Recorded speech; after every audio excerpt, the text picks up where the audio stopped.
Slime de nube, mana nube. Nube. Bueno, aquí está el recipiente.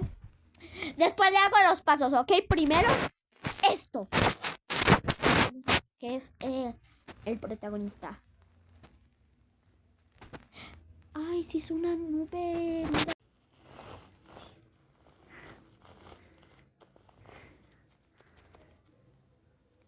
Oh my god, esto es satisfactorio, mira esto.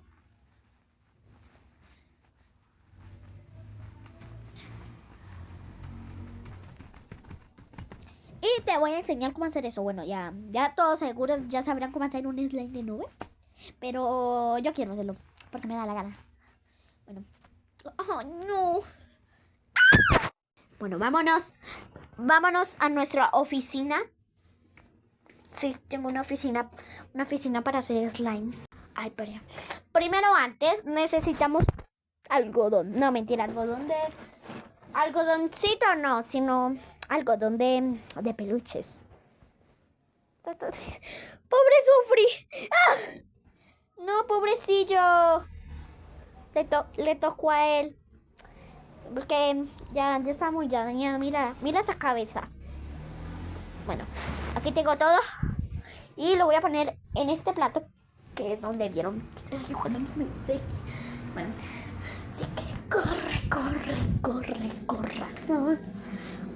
A ver, lo primero es detener el coso. Ajá, claramente. ¿Y dónde voy a poner eso? Aquí. Después le vas a echar agua, pero poquita, porque si le echas toda, queda horrible. Yo le voy a echar agua.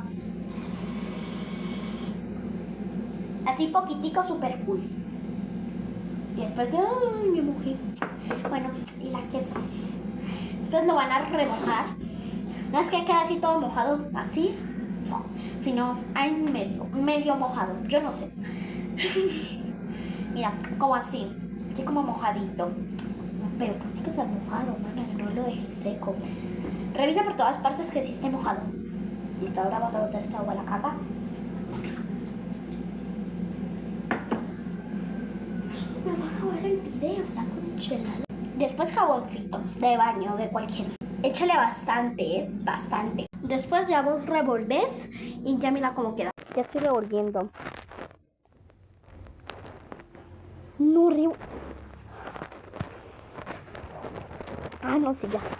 Ay, me había asustado. Yo pensé que no había revolvido. Yo pensé que me iba a quedar como que... ¡Uy! Horrible, asquerosidad. Y así lo vas a tener. Mira, ahí es el otro. Aquí está el